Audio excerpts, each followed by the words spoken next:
All right, let's get right into it. Something pretty big just happened with India's economic data. And we're not talking about a minor report here, we're talking about the IMF, the International Monetary Fund. They took a really close look at India's numbers, and honestly, what they found is causing a huge stir. This is not good news for India. That's what this quote you're seeing means. And wow, does it set the tone? This isn't some tiny detail buried in a report. No, this is a major red flag. It's basically questioning that whole story we hear about India being the fastest growing major economy on the planet. So, here's the headline. The IMF just gave India's official economic data a C grade. Yeah, a C. Think about it like a school report card. India was already sitting at a B, which, isn't an A to begin with, but now they've been knocked down to a C. That's the IMF basically saying, hey, we have some serious concerns about how reliable these numbers are. So why the bad grade? Well, to get it, you gotta look at how these big economic numbers are actually put together. The whole criticism from the IMF really comes down to this one big problem, a story of two completely different calculations for the exact same economy. Okay, first things first, a quick reminder on what GDP even is. It's the big one, right? Gross domestic product. It's how we measure a country's economic health. Basically, the total value of all the stuff produced and services provided in a single year. Sounds simple enough, but actually trying to measure it, whoa, that's where it gets super complicated. And this right here gets to the heart of the problem. You see, there are two main ways to figure out GDP. Method 1, you add up the value of everything a country produces. Method 2, you add up what everyone in the country spends. Now, logically, these two numbers should be the same, right? I mean, everything that's made has to be bought by someone. They should perfectly match up. But in India's case, they don't match up, not even close. The IMF's exact words were a sizable discrepancy. That's a huge gap. It means the production numbers are telling one story and the spending numbers are telling a completely different one. It's kind of like looking at your bank account and seeing that your income and your expenses just don't add up at all. Something's off. Okay, so where is this giant gap coming from? According to the sources we're looking at, it all points back to a really fundamental problem in how India counts its money. And it has everything to do with the split between what's called the organized and the unorganized parts of the economy. And just look at this breakdown. It's kind of mind-blowing. The organized sector, the big official companies that are easy to track, that's only about 10% of India's economy.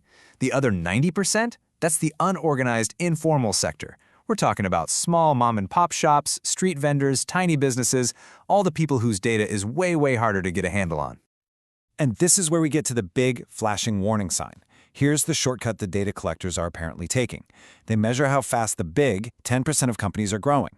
And then they just assume that the other massive 90%, the informal part, is growing at the exact same pace. It's a huge assumption. But what if that assumption is totally backwards? The argument here is that it's not just wrong, it's the complete opposite of reality. I mean, you have CEOs of these big companies literally saying on record that they're growing because they're taking business away from the little guys.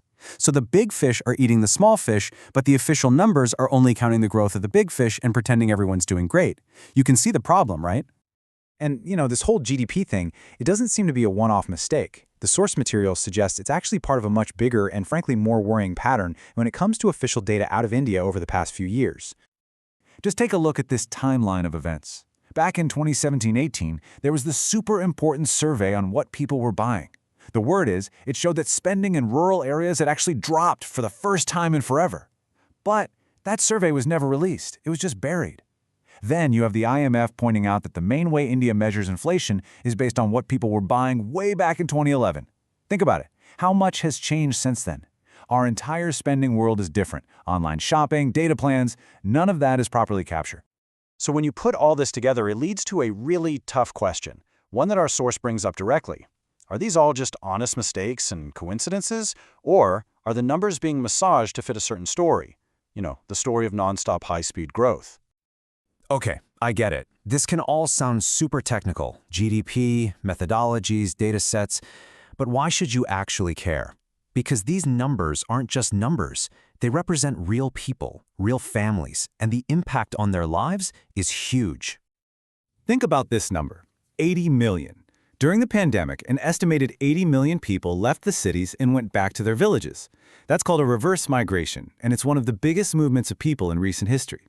It's a massive sign of economic pain, the kind of thing that a simple top-line GDP number just doesn't show you. And then there's this tricky concept called disguised unemployment. It's a way the employment numbers can look better than they are. Basically, it's when someone is counted as employed, let's say they're helping out at their family's shop, but they aren't really producing anything extra or earning a real salary. They're technically working, but it's not a real productive job. It papers over the cracks. This next point is just wow. Look at the number of women in the workforce. In places like China or Brazil, more than half of women are working or looking for work.